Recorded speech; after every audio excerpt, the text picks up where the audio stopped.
नमस्कार, मैं अंजलि बघेल, माध्यमिक शाला हरदापुर। बच्चों, मैं आज तुम्हें संख्याओं के वर्ग निकालने की बहुत ही आसान विधि बताने वाली हूँ। लेकिन उससे पहले हम देखेंगे संख्याओं के बिंदु प्रतिरूप। शुरुआत करेंगे हम संख्याओं से। तो प्राकृत संख्याएं कहाँ से शुरू होती है? 1, 2, 3, 4, 5, 6, 7, 8, 9 के बाद अनंत तक। हम क्रमागत प्राकृत संख्याएं लेंगे और उन्हें जोड़ेंगे। सबसे पहले 1 बराबर 1, फिर 1 धन 2 बराबर 3। अगली प्राकृत संख्या जोड़ेंगे 1 धन 2 धन 3 बराबर 6। अब इसमें एक और प्राकृत संख्या जोड़ देंगे 1 धन 2 धन 3 धन 4 बराबर 10। हमें कुछ संख्याएं प्राप्त हुई 1, 3, 6, 10। हम इनके बिंदु प्रतिरूपों को देखेंगे। प्राप्त संख्याओं के बिंदु प्रतिरूप कुछ इस प्रकार दिखाई दे रहे हैं। क्या आप बता सकते हैं ये कौन सा आकार है? हाँ, त्रिकोणाकार। इसीलिए इन संख्याओं को त्रिकोणीय संख्या कहा जाता है। अब हम दो क्रमागत त्रिकोणीय संख्याओं को जोड़ेंगे। जैसे हमने 3 में 1 जोड़ा तो संख्या प्राप्त हुई 4 और एक नया आकार प्राप्त हुआ जिसे हम कहेंगे वर्गाकार। पुनः अगली दो क्रमागत त्रिकोणीय संख्याओं को हम जोड़ेंगे तो पुनः हमें संख्या प्राप्त होगी 9 और आकार प्राप्त होगा वर्गाकार। फिर हम देखेंगे अगली त्रिकोणीय संख्या 6 और 10 को जोड़ने पर भी हमें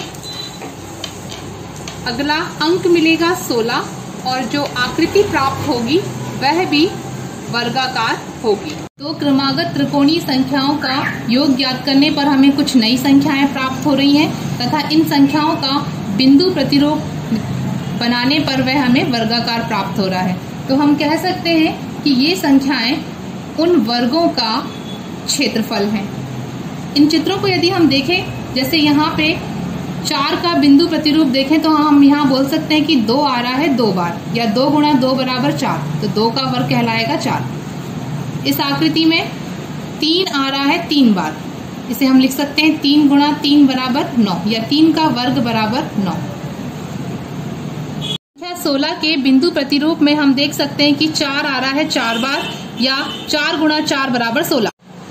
हमें कुछ नई संख्याएं प्राप्त हुई हैं 1, 4, 9, 16, 25, 36, 49, 64 और इसके आगे भी।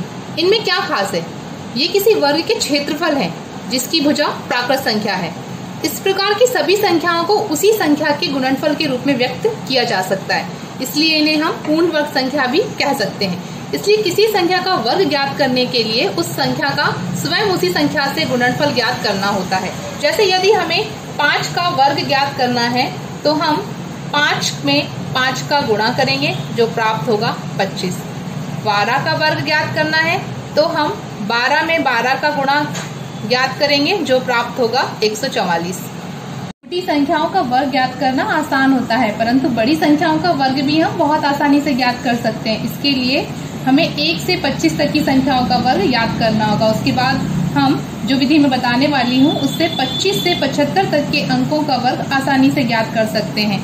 जैसे कि हमें यदि 41 का वर्ग ज्ञात करना है तो हम इसका बायां भाग प्राप्त करने के लिए 41 में से 25 को घटाएंगे, हमें प्राप्त होगा 16, तथा बायां भाग हमें प्राप्त होगा 16, तथा इसका दायां भाग प्राप्त करने के लिए हम इसका 50 से अंतर ज्ञात करके उसका वर्ग ज्ञात करेंगे जो प्राप्त होगा 9 और 9 का वर्ग 81, यानी हमारा दायां भाग प्राप्त होगा 81। संख्या प्राप्त होगी, अतः 41 का वर्ग है 1681। हम दूसरा उदाहरण लेंगे, हमें प्राप्त करना है 52 का वर्ग। इसमें हम बायां भाग प्राप्त करने के लिए 52 में से 25 को घटाएंगे, हमें प्राप्त होगा 27।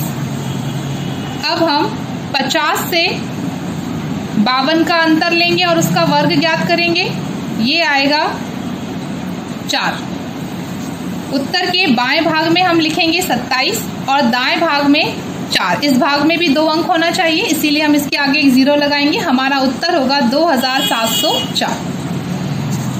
इसी प्रकार हम यहाँ वर्ग संख्या के कुछ बहुत ही रोचक प्रतिरूपों को देख रहे हैं। इन प्रतिरूपों की सहायता से भी हम संख्याओं के वर्ग बहुत ही आसानी से ज्ञात कर सकते हैं। धन्यवाद।